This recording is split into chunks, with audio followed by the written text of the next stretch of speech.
Wing commander Abhinandan Vardhaman ഉച്ചയോടെ ഇന്ത്യയിൽ മടങ്ങിയെത്തും എന്ന് അറിയിച്ചിരുന്നെങ്കിലും അദ്ദേഹം വൈകുന്നേരത്തോടെ ഏകദേശം 4 മണിയോടുകൂടി ഇന്ത്യയിൽ മടങ്ങിയെത്തുമെന്നാണ് ഇപ്പോൾ കിട്ടുന്ന ഔദ്യോഗിക വിവരങ്ങൾ. ജനീവ ഉടമ്പടി പ്രകാരം ലാഹോറിൽ വെച്ച് പാകിസ്ഥാൻ വിംഗ് കമാൻഡറെ രാജ്യാന്തര സന്നദ്ധ സംഘടനയായ റെഡ് ക്രോസിന് കൈമാറും. 2 മണിക്കുള്ളിൽ വാഗ അതിർത്തി വഴി അഭിനന്ദനെ ഇന്ത്യയിൽ എത്തിക്കാൻ ആയിരുന്നു നേരത്തെ ശ്രമങ്ങൾ നടന്നിരുന്നത്. അദ്ദേഹത്തിന്റെ മാതാപിതാക്കളും കുടുംബവും വാഗ അതിർത്തിയിൽ എത്തിയിട്ടുണ്ട്. സൈനികന്റെ മോചനത്തെ ഐക്യരാഷ്ട്രസഭ സ്വാഗതം ചെയ്തു. വിവരങ്ങളുമായി സന്തോഷ് സർലിംഗ് ചേരുകയാണ്. സന്തോഷ്, ഒരു രാജ്യം മുഴുവൻ ഭാരതത്തിന്റെ ധീര പോരാളിയെ കാത്തിരിക്കുകയാണ്. ഇപ്പോൾ അദ്ദേഹം എവിടെ എത്തി എന്നുള്ള വാർത്തയാണ് നമുക്ക് ലഭിക്കുന്നത്. ഏകദേശം എത്ര മണിയോടുകൂടി അദ്ദേഹത്തിന് ഇന്ത്യയിൽ എത്താനാകും? വിശദാംശങ്ങൾ എന്താണ്? രേഷ്മ, വിംഗ് കമാൻഡർ അഭിനന്ദൻ വർദ്ധമാനെ മോചിപ്പിക്കാനുള്ള നടപടിക്രമങ്ങളെല്ലാം പാകിസ്ഥാൻ ആരംഭിച്ചിരിക്കുന്നു. ഇതിന്റെ ഭാഗമായി ഇപ്പോൾ അദ്ദേഹത്തെ ലാഹോറിലേക്ക് കൊണ്ടുവരികയാണ്. റാവൽപിണ്ടിയിലെ സൈനിക കേന്ദ്രത്തിലായിരുന്നു വിംഗ് കമാൻഡർ അഭിനന്ദൻ വർദ്ധമാനെ പാകിസ്ഥാൻ സൂക്ഷിച്ചിരുന്നത്. അവിടെ നിന്ന് പ്രത്യേക വിമാനത്തിലാണ് അദ്ദേഹത്തെ ലാഹോറിലേക്ക് കൊണ്ടുവരുന്നത്. ലാഹോർ എന്ന് പറയുന്നത് പഞ്ചാബിലെ അതിർത്തി ഏറ്റവും അടുത്ത് കിടക്കുന്ന പാകിസ്ഥാനിലെ വിമാനത്താവളം ഉള്ള സ്ഥലമാണ്. ലാഹോറിൽ നിന്നും ഈ പഞ്ചാബ് അതിർത്തിയായ അട്ടാരി വാഗ അതിർത്തിയിൽ ആകെ 24 കിലോമീറ്റർ മാത്രം ദൂരമേ ഉള്ളൂ. അപ്പോൾ വിമാനത്താവളത്തിൽ എത്തിക്കഴിഞ്ഞാൽ അവിടെ നിന്നും 1 മണിക്കൂർ സമയം കൊണ്ട് തന്നെ വാഗ ബോർഡറിൽ എത്താൻ കഴിയും. അദ്ദേഹം ലാഹോറിലേക്ക് പുറപ്പെട്ടിരിക്കുന്നതുകൊണ്ട് ഇനിയിപ്പോൾ സമയക്രമം അനുസരിച്ച് ഏകദേശം 1 മണിക്കൂറിനുള്ളിൽ ലാഹോറിൽ വിമാനം ഇറങ്ങും എന്നാണ് അറിയാൻ കഴിയുന്നത്. അവിടെ നിന്ന് പിന്നീട് കാർ മാർഗം നേരെ വാഗ അതിർത്തിയിൽ കൊണ്ടുവരും. അങ്ങനെയാണെങ്കിൽ ഒരു 3:30 തന്നെ നമ്മൾ നേരത്തെ കരുതുന്നതിനേക്കാളും 4 മണിക്കുള്ളിൽ തന്നെ ഈ മോചനം സാധ്യമാകും, അദ്ദേഹത്തെ ലഭിക്കും. ഇതിനിടയിൽ ഒരു സംശയം ഉണ്ടായിരിക്കുന്നത് അദ്ദേഹത്തിന് സാധാരണഗതിയിൽ ഇതിന് തൊട്ട് മുമ്പ് 99-ൽ ഫ്ലൈറ്റ് ലഫ്റ്റനന്റ് നജികേത് പാകിസ്ഥാനിൽ പിടിയിലായപ്പോൾ അദ്ദേഹത്തെ പിന്നീട് റെഡ് ക്രോസിന് കൈമാറിയിട്ടാണ് ഇന്ത്യക്ക് നൽകിയത്. കാരണം ജനീവ കൺവെൻഷൻ പ്രകാരം അത്തരമൊരു നിരീക്ഷക പദവിയിലുള്ള സന്നദ്ധ സംഘടനയ്ക്ക് കൈമാറുക, അവിടെ നിന്നാണ് രാജ്യത്തിന് നൽകുന്ന ഒരു രീതിയാണ് അവലംബിക്കാറുള്ളത്.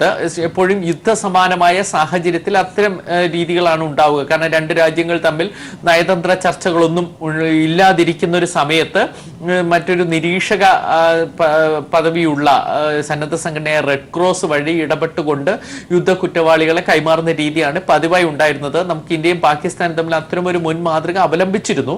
പക്ഷേ ഇന്ന് അത്തരമൊരു രീതി ഉണ്ടാകുമോ എന്നൊരു സംശയം ഇപ്പോഴുണ്ട്. കാരണം ലാഹോറിൽ നിന്ന് നേരിട്ട് തന്നെ ചിലപ്പോൾ വാഗ അതിർത്തിയിലേക്ക് പാകിസ്ഥാൻ അധികൃതർ കൊണ്ടുവന്ന് അവിടെ വെച്ച് ഇന്ത്യൻ അധികൃതർക്ക് നേരിട്ട് കൈമാറുമോ എന്നൊരു സംശയം ഇപ്പോൾ പലരും പ്രകടിപ്പിക്കുന്നുണ്ട്. ആ രീതികളെ കുറിച്ച് ഒന്നും വ്യക്തമായി ആരും ഇരു രാജ്യങ്ങളും പറയുന്നില്ല. അക്കാര്യത്തിൽ ഒരു രഹസ്യ സ്വഭാവം ഇരുവരും കാത്തു സൂക്ഷിക്കുന്നുണ്ട്. എപ്പോൾ എത്തും എന്ന സമയത്തെക്കുറിച്ചും വെളിപ്പെടുത്താനാകില്ല എന്നാണ് അല്പസമയം മുമ്പ് അമൃതസറിലെ ഡെപ്യൂട്ടി കമ്മീഷണർ അറിയിച്ച. അദ്ദേഹത്തിന്റെ നേതൃത്വത്തിലുള്ള സുരക്ഷയാണ് വാഗ അതിർത്തിക്ക് ഇപ്പുറത്ത് ഇന്ത്യ ഒരുക്കിയിരിക്കുന്നത്. വാഗ ബോർഡറിന്റെ സംരക്ഷണം BSFനാണ്. BSFും സമയം ഇപ്പോൾ പറയുന്നില്ല. എന്നാൽ ഇപ്പോൾ ഈ വ്യോമസേനയുടെ ഏറ്റവും മുതിർന്ന ഉദ്യോഗസ്ഥരെ തന്നെ വ്യോമസേന പ്രതിനിധികളായി ഈ അതിർത്തിയിൽ എത്തിച്ചിട്ടുണ്ട്. കൂടാതെ അഭിനന്ദൻ വർദ്ധമാന്റെ മാതാപിതാക്കളും ബോർഡറിൽ എത്തിയിട്ടുണ്ട് അദ്ദേഹത്തെ സ്വീകരിക്കാനായി. പഞ്ചാബ് മുഖ്യമന്ത്രി അമരീന്ദർ സിംഗും ഇപ്പോൾ ഈ ബോർഡറിലെത്തും സ്വീകരിക്കാനായി. 100 കണക്കിന് പേരാണ് ഇന്ത്യൻ പതാകകളുമായി ഇന്ത്യയുടെ വീരപുത്രനായ അഭിനന്ദൻ വർദ്ധമാനെ സ്വീകരിക്കാനായി അതിർത്തിയിൽ ഇന്ന് രാവിലെ മുതൽ കാത്തിരിക്കുന്നത്. രേഷ്മ, വിംഗ് കമാൻഡർ അഭിനന്ദൻ വർദ്ധമാൻ അല്പസമയത്തിനകം ഇന്ത്യയിൽ മടങ്ങിയെത്തും. ജനീവ ഉടമ്പടി പ്രകാരം ലാഹോറിൽ വെച്ച് പാകിസ്ഥാൻ വിംഗ് കമാൻഡറെ രാജ്യാന്തര സന്നദ്ധ സംഘടനയായ റെഡ് ക്രോസിന് കൈമാറിയേക്കും. പിന്നീട് വാഗ അതിർത്തി വഴി അഭിനന്ദനെ ഇന്ത്യയിലെത്തിക്കും. വിവരങ്ങളാണ് സന്തോഷ് സർലിംഗ് നൽകിയത്. ഭീകരവാദത്തിനെതിരെ പാകിസ്ഥാൻ ശക്തമായ നടപടിയെടുക്കണമെന്ന് വിദേശകാര്യമന്ത്രി സുഷമ സ്വരാജ്. അബുദാബിയിൽ നടക്കുന്ന OIC മീറ്റിംഗിലാണ് മന്ത്രി ഇക്കാര്യം ആവശ്യപ്പെട്ടത്. പാകിസ്ഥാൻ ഭീകരപ്രവർത്തനങ്ങളെ പ്രോത്സാഹിപ്പിക്കുകയാണെന്ന് സുഷമ സ്വരാജ് കുറ്റപ്പെടുത്തി. Terrorism and extremism bear different names and labels. It uses diverse causes, but in each case it is driven by distortion of religion and a misguided belief in its power to succeed. The fight against terrorism is not a confrontation against any religion. It cannot be. ഇസ്ലാമിക രാജ്യങ്ങളിലെ വിദേശ മന്ത്രിമാരുടെ സമ്മേളനത്തിന് അബുദാബിയിൽ തുടക്കമായി. 46ാമത് മന്ത്രിതല സമ്മേളനത്തിൽ ഇന്ത്യയാണ് അതിഥി രാഷ്ട്രം. സമ്മേളനത്തിൽ പങ്കെടുക്കാനായി ഇന്ത്യൻ വിദേശകാര്യ വകുപ്പ് മന്ത്രി സുഷമ സ്വരാജ് അബുദാബിയിൽ എത്തിച്ചേർന്നിരുന്നു. ഇന്ത്യയെ സംബന്ധിച്ച ഇത് വലിയ നേട്ടമാകുമ്പോൾ ഇന്ത്യ പാക് ബന്ധം വഷളായ പുതിയ സാഹചര്യത്തിൽ പാകിസ്ഥാന് വലിയ തിരിച്ചടിയാണ്. EM അഷ്റഫ് ചേരുകയാണ്. സുഷമ സ്വരാജ് അല്പസമയം മുൻപ് സംസാരിച്ചിരുന്നു. ഭീകരവാദത്തിനെതിരെ ശക്തമായ നടപടിയാണ് പാകിസ്ഥാനെതിരെ അവർ ആവശ്യപ്പെട്ടത്. എന്തൊക്കെ കാര്യങ്ങളാണ് സുഷമ സ്വരാജ് പറഞ്ഞത്? വിശദാംശങ്ങൾ എന്താണ്? ഇന്ത്യയെ സംബന്ധിച്ചിടത്തോളം ഇത് വലിയൊരു നയപരമായ നേട്ടമാണ് ഉണ്ടായിട്ടുള്ളത്. പാകിസ്ഥാനുമായുള്ള സംഘർഷം നിലനിൽക്കെ തന്നെ പാകിസ്ഥാൻ വിട്ടുനിൽക്കുകയും ഇന്ത്യക്ക് ഒരു പ്രത്യേക ക്ഷണിത വിശിഷ്ടാതിഥിയായി ക്ഷണിക്കപ്പെടുകയും ചെയ്ത ഒരു പ്രത്യേക സമ്മേളനമാണ് ിരിക്കുന്നത്. സുഷമ സ്വരാജ് നേരത്തെ പ്രസംഗിച്ചപ്പോൾ പറഞ്ഞത് മേഖലയിലെ സമാധാനം, ഇപ്പോൾ ടെററിസ്റ്റ് തീവ്രവാദത്തിനെതിരായിട്ടുള്ള പോരാട്ടത്തിൽ ഇന്ത്യയുടെ നിലപാടും അതിന് ഇസ്ലാമിക രാഷ്ട്രങ്ങളുടെ പിന്തുണയും അവർ ആഹ്വാനം ചെയ്യുകയുണ്ടായി. മാത്രമല്ല, ഈ സമ്മേളനത്തിന്റെ പ്രത്യേകത സാധാരണ നിലയിൽ ഇസ്ലാമിക രാഷ്ട്രങ്ങളെ മാത്രം പങ്കെടുപ്പിക്കുന്ന ഒരു സമ്മേളനമാണിത്.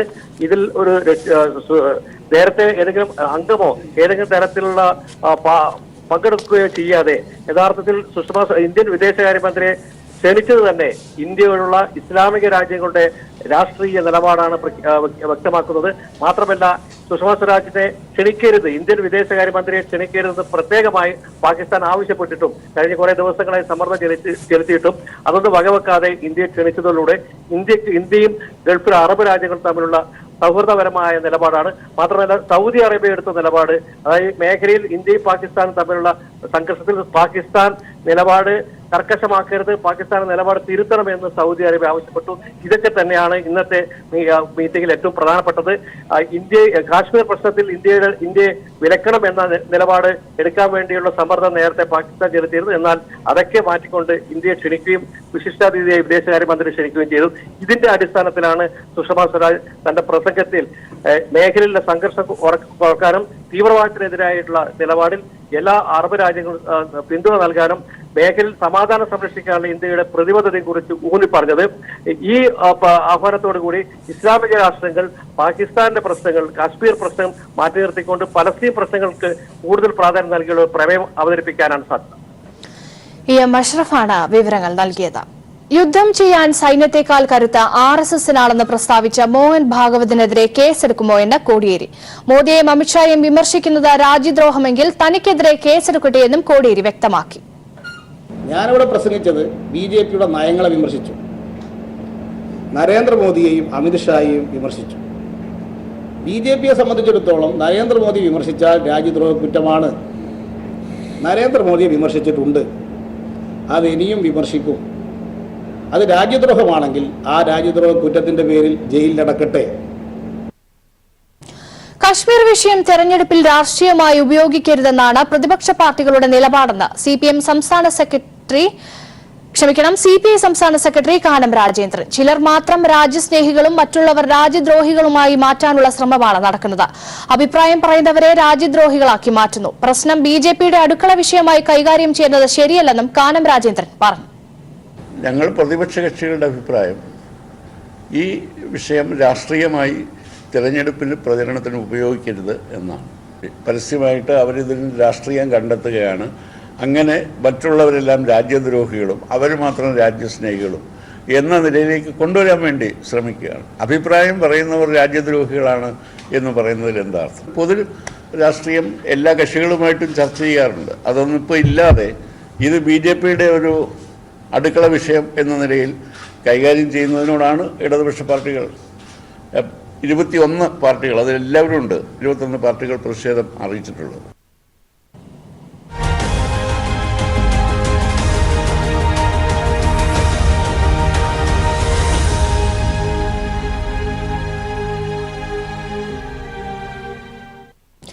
തിരുവനന്തപുരം വിമാനത്താവളം അദാനിക്ക് കൈമാറുന്നതിൽ പ്രധാനമന്ത്രി ഒത്തുകളിച്ചുവെന്ന് കോടിയേരി ബാലകൃഷ്ണൻ. സഹായമില്ലാതെ വിമാനത്താവളം നടത്താമെന്ന് അദാനി കരുതരുത്. എന്നും അദാനി വിമാനത്താവളം സംസ്ഥാന സർക്കാരിന് കൈമാറാൻ തയ്യാറാകണം. ഇക്കാര്യത്തിൽ UDF-ഉമായി ചേർന്ന് സംയുക്ത പ്രക്ഷോഭത്തിന് ഇടതുമുന്നണി തയ്യാറെന്നും കോടിയേരി വ്യക്തമാക്കി. അദാനി ഗ്രൂപ്പിന് തിരുവനന്തപുരം വിമാനത്താവളം ഏൽപ്പിക്കുന്നത് അത് കൈമാറി വലിയ തോതിലുള്ള കമ്മീഷൻ കൈപ്പറ്റുക എന്ന ഉദ്ദേശം മാത്രമാണ്. 6 വിമാനത്താവളങ്ങൾ ഏൽപ്പിക്കുന്നതിൽ 6 വിമാനത്താവളങ്ങളും അതിൽ 5 എണ്ണം ആണിപ്പോൾ ലേല നടപടികൾ പൂർത്തീകരിച്ചത്.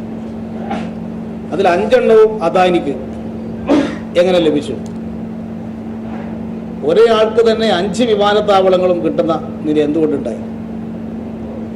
ഇത് അദാനി ഗ്രൂപ്പും നരേന്ദ്രമോദിയും കൂടി നടത്തിയ ഒത്തുകളിയുടെ ഫലമായിട്ടാണ്.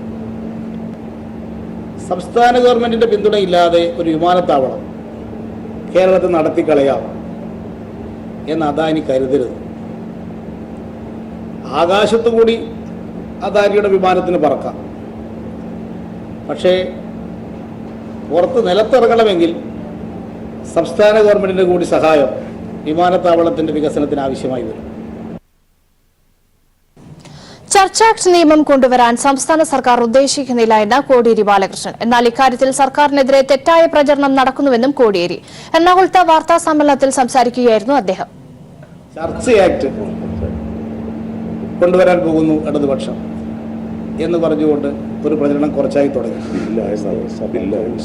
ബില്ലായി എന്ന് പറഞ്ഞുകൊണ്ട് ക്രൈസ്തവ സഭാ കൗൺസിൽ യോഗം ചേർന്ന് പ്രമേയം പാസാക്കി ബില്ല് പിൻവലിക്കണമെന്ന് ആവശ്യപ്പെട്ടിരിക്കുകയാണ്. അങ്ങനൊരു ബില്ലേ ഇല്ല. അങ്ങനൊരു നിയമം കൊണ്ടുവരാൻ കേരള ഗവൺമെന്റ് ഉദ്ദേശിക്കുന്നുമില്ല. LDF കേരള സംരക്ഷണ യാത്ര വടക്കൻ മേഖലാ ജാഥയുടെ പാലക്കാട് ജില്ലയിലെ പര്യടനം ഇന്ന് അവസാനിക്കും. 3ാം ദിനത്തിൽ നെന്മാറയിൽ നിന്നാണ് ജാഥ പര്യടനം തുടങ്ങിയത്. വൈകുന്നേരം പാലക്കാടാണ് ജാഥയുടെ അവസാന സ്വീകരണ പൊതുയോഗം.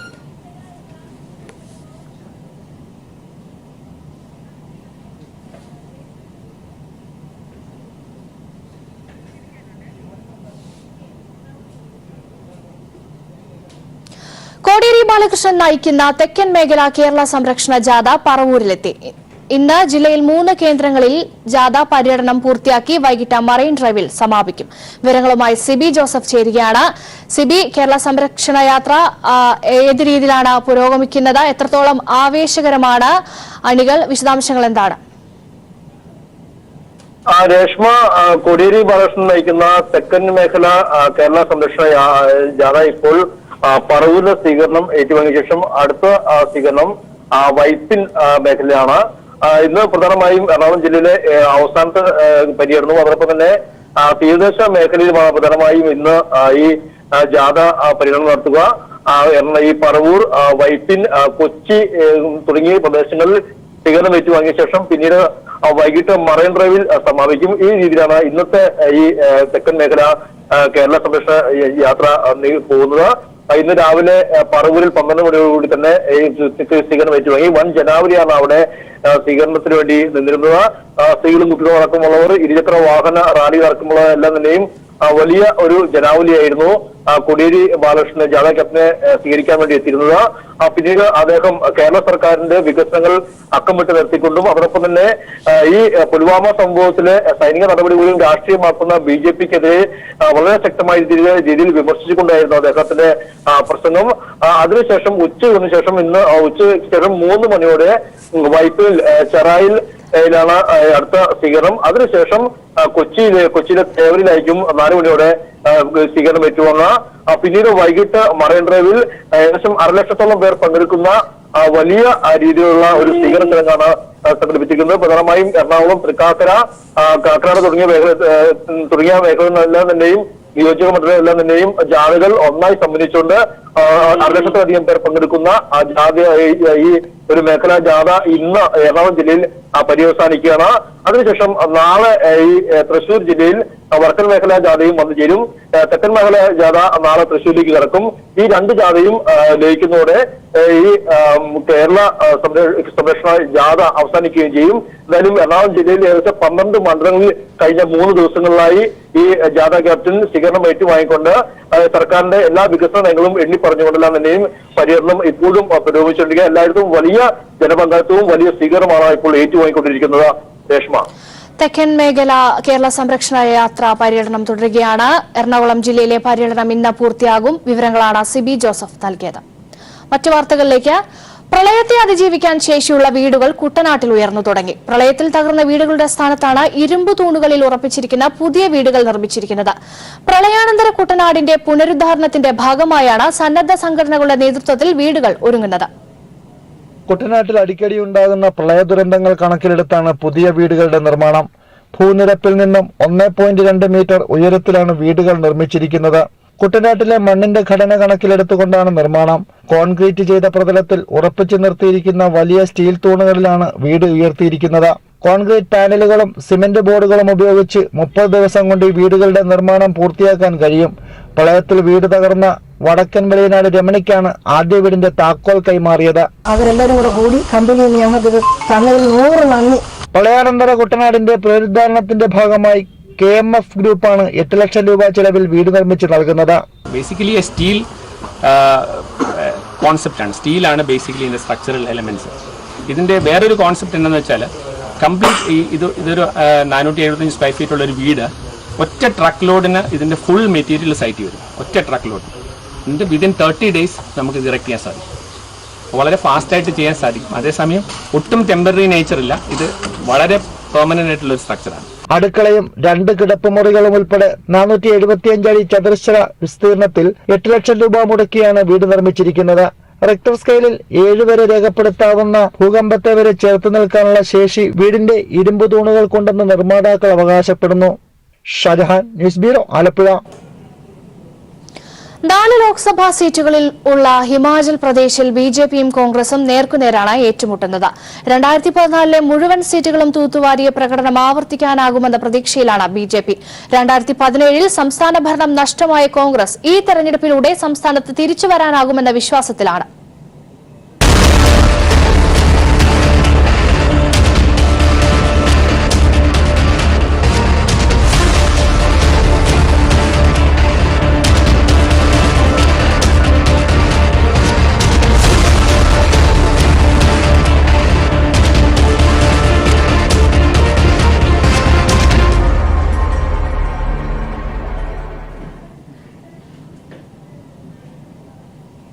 ഇതര പാർട്ടികൾക്ക് കാര്യമായ ഇടമില്ല. ആ ചരിത്രത്തിന് ഇക്കുറിയും മാറ്റമുണ്ടാകാനുള്ള സാധ്യത കാണുന്നുമില്ല. 2014 ലോക്സഭാ തെരഞ്ഞെടുപ്പിൽ BJP 4 സീറ്റുകളും തൂത്തുവാരിയപ്പോൾ കോൺഗ്രസ് സംസ്ഥാനത്ത് സംപൂജ്യരായി. പിന്നീട് 2017 നടന്ന നിയമസഭാ തെരഞ്ഞെടുപ്പിലും BJP മൃഗീയ ഭൂരിപക്ഷത്തോടെ അധികാരം പിടിച്ചു. നിയമസഭാ തെരഞ്ഞെടുപ്പിൽ ഇരു പാർട്ടികളെ കൂടാതെ ഒരു സീറ്റിൽ വിജയിച്ചത് CPIM മാത്രമായിരുന്നു. തിയോഗ് മണ്ഡലത്തിൽ രാകേഷ് സിൻഹയായിരുന്നു ചെങ്കൊടി പാറിച്ചത്. ലോക്സഭാ തെരഞ്ഞെടുപ്പിൽ BJP ഇത്തവണ സമ്പൂർണ്ണ വിജയം പ്രതീക്ഷിക്കുന്നില്ല. സിറ്റിംഗ് MPമാരെ തന്നെ മത്സരിപ്പിക്കാനാണ് BJPയുടെ ആലോചന. ഹാമിർപൂർ, കംഗ്ര സീറ്റുകളിൽ BJP ഏറെക്കുറെ വിജയമുറപ്പിക്കുന്നു. മറുവശത്ത് സംസ്ഥാന ഭരണം നഷ്ടമായ കോൺഗ്രസിന് തിരിച്ചുവരവിന് വിജയം അനിവാര്യമാണ്. മുൻ മുഖ്യമന്ത്രി വീരഭദ്രസിംഗിനെ ഉൾപ്പെടെ തെരഞ്ഞെടുപ്പ് ഗോതയിലിറക്കാനാണ് കോൺഗ്രസ് തീരുമാനം. പുറത്താക്കിയ 40-ലേറെ നേതാക്കളെ തെരഞ്ഞെടുപ്പിന് മുൻപായി കോൺഗ്രസ് തിരികെ എടുത്തെങ്കിലും ആഭ്യന്തര കലഹം ഇപ്പോഴും സജീവമാണ്. 4 സീറ്റുകളിൽ മത്സരിക്കാനായി 50ഓളം പേരാണ് ടിക്കറ്റ് കാത്തു നിൽക്കുന്നത്. മണ്ഡി, ഷിംല സീറ്റുകളിലാണ് കോൺഗ്രസ് കണ്ണുവയ്ക്കുന്നത്. 3 സീറ്റുകളിൽ BJPയും 1 സീറ്റിൽ കോൺഗ്രസും വിജയിക്കുമെന്നാണ് അഭിപ്രായ സർവേകൾ വ്യക്തമാക്കുന്നത്. News bureau, Delhi. ഇടവേള. കല്ലോട്ട് നിരവധി വീടുകളാണ് കോൺഗ്രസ് പ്രവർത്തകർ തകർത്തത്. ജീവിതകാലം മുഴുവൻ പണിയെടുത്ത് സമ്പാദിച്ചുണ്ടാക്കിയ സമ്പാദ്യങ്ങൾ അത്രയും അക്രമികൾ കവർന്നുകൊണ്ടുപോയി. സ്വർണവും പണവും അപഹരിച്ചു. ഭീതിയുടെ നിഴലിലാണ് ഇവിടുത്തെ ഓരോ കുടുംബങ്ങളും. ലോക്സഭാ തെരഞ്ഞെടുപ്പിലെ സീറ്റ് നിർണയവുമായി ബന്ധപ്പെട്ട് കോൺഗ്രസ് ലീഗ് ഉഭയകക്ഷി ചർച്ച ഇന്ന് കോഴിക്കോട് നടക്കും. വൈകിട്ട് 4 മണിക്കാണ് ചർച്ച. 3ാം സീറ്റ് എന്ന അവകാശവാദത്തിൽ ലീഗ് ഉറച്ചു നിന്നേക്കും. പ്രതിപക്ഷ നേതാവ് Ramesh Chennithala, KPCC president Mullappally Ramachandran, UDF convener Benny Behanan, Muslim League നേതാക്കളായ PK കുഞ്ഞാലിക്കുട്ടി, ET മുഹമ്മദ് ബഷീർ എന്നിവർ ചർച്ചയിൽ പങ്കെടുക്കും. KPCC അധ്യക്ഷൻ മുല്ലപ്പള്ളി രാമചന്ദ്രൻ നയിച്ച ജനമഹായാത്ര സമാപിച്ചു. തിരുവനന്തപുരം ഗാന്ധി പാർക്കിൽ നടന്ന സമാപന സമ്മേളനം ഉമ്മൻചാണ്ടി ഉദ്ഘാടനം ചെയ്തു.